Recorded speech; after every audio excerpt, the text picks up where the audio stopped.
Bismillahirrahmanirrahim. Assalamualaikum warahmatullahi wabarakatuh. Apa kabarnya anak-anakku sekalian? Bertemu lagi dengan Ibu di pembelajaran pendidikan Pancasila dan kewarganegaraan pertemuan ketiga. Semoga kita semua senantiasa baik dan jangan lupa untuk selalu mencuci tangan dan menggunakan masker selama kalian beraktivitas di luar rumah. Baik, mari kita bersama-sama berdoa sebelum belajar. Bismillahirrahmanirrahim. Raditu billahi rabba wa bil islami dina wa bi Muhammadin nabiyya wa rasula. Rabbi zidni ilman warzuqni fahman. Amin.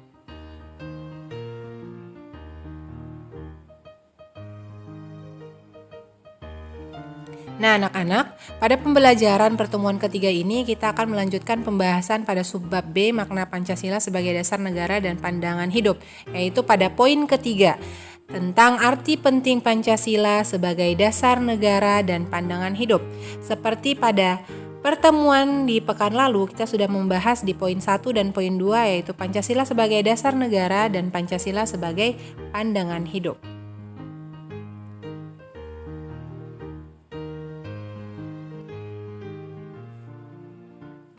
Nah, kompetensi dasar dan tujuan pembelajarannya ada KD 3.1 menelaah Pancasila sebagai dasar negara dan pandangan hidup bangsa. Kemudian tujuan pembelajarannya yaitu agar siswa dapat memahami pentingnya Pancasila sebagai dasar negara dan pandangan hidup.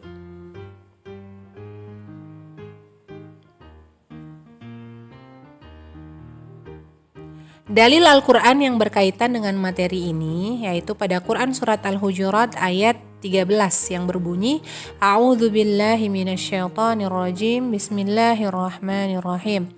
Ya ayyuhan nasu inna khalaqnakum min dzakarin wa untha wa ja'alnakum syu'uban wa qabaila lita'arafu. Inna akramakum indallahi atqakum. Innallaha alimun khabir.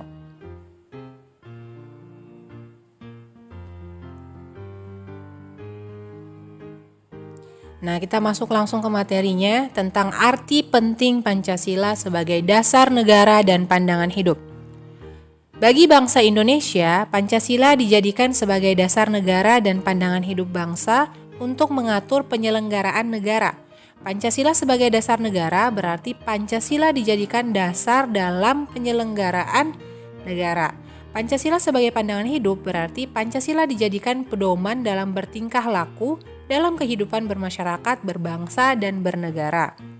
Pancasila sebagai dasar negara mendasari pasal-pasal dalam UUD Negara Republik Indonesia tahun 1945 dan menjadi cita-cita hukum yang dituangkan dalam peraturan perundang-undangan.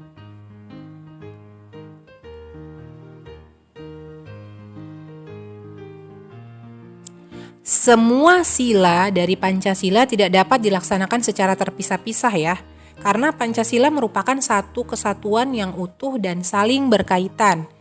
Ingat ya anak-anak, nggak bisa dipisah-pisahkan antara sila 1 sampai sila ke-5. Nah, sila ketuhanan yang Maha Esa merupakan sila pertama dan utama yang menerangi keempat sila lainnya. Paham ketuhanan itu diwujudkan dalam paham kemanusiaan yang adil dan beradab. Sesuai dengan pengertian sila ketuhanan yang Maha Esa, setiap manusia Indonesia sebagai rakyat dan warga negara Indonesia diakui sebagai insan beragama berdasarkan ketuhanan yang Maha Esa. Paham ketuhanan yang Maha Esa merupakan pandangan dasar dan bersifat primer yang menjiwai keseluruhan sila-sila dalam Pancasila. Prinsip keimanan dan ketakwaan terhadap Tuhan Yang Maha Esa menjadi prasyarat utama untuk terciptanya keadilan, dan peri kehidupan yang berkeadilan itu menjadi prasyarat bagi pertumbuhan dan perkembangan peradaban bangsa Indonesia di masa depan nanti.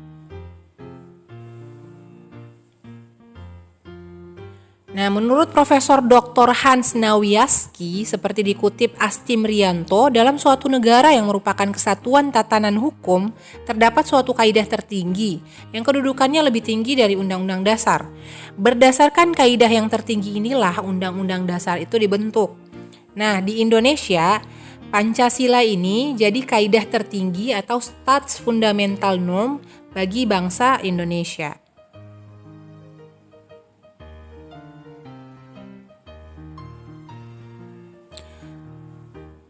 Kemudian sejak disahkan secara konstitusional pada tanggal 18 Agustus 1945, Pancasila dapat dikatakan sebagai dasar negara, pandangan hidup, ideologi negara, dan ligatur atau pemersatu dalam peri kehidupan kebangsaan dan kenegaraan Indonesia. Dengan kedudukan Pancasila sebagai dasar negara dan pandangan hidup, maka Pancasila wajib dilaksanakan oleh seluruh rakyat Indonesia. Pancasila haruslah dilaksanakan secara utuh dan konsekuen. Sebagai norma hukum, Pancasila juga mempunyai sifat imperatif atau memaksa. Nah, anak-anak, arti dari imperatif atau memaksa ini adalah mengikat dan memaksa setiap warga negara untuk tunduk kepada Pancasila. Siapa saja yang melakukan pelanggaran harus ditindak sesuai hukum yang berlaku di Indonesia, serta bagi pelanggarnya dikenakan sanksi-sanksi hukum yang sudah diatur di Indonesia pastinya ya.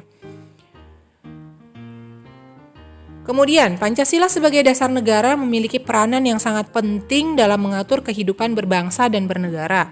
Kehidupan berbangsa dan bernegara yang diharapkan adalah kehidupan masyarakat Indonesia yang merdeka, bersatu, berdaulat, adil, dan makmur, seperti dinyatakan dalam pembukaan Undang-Undang Dasar Negara Republik Indonesia tahun 1945.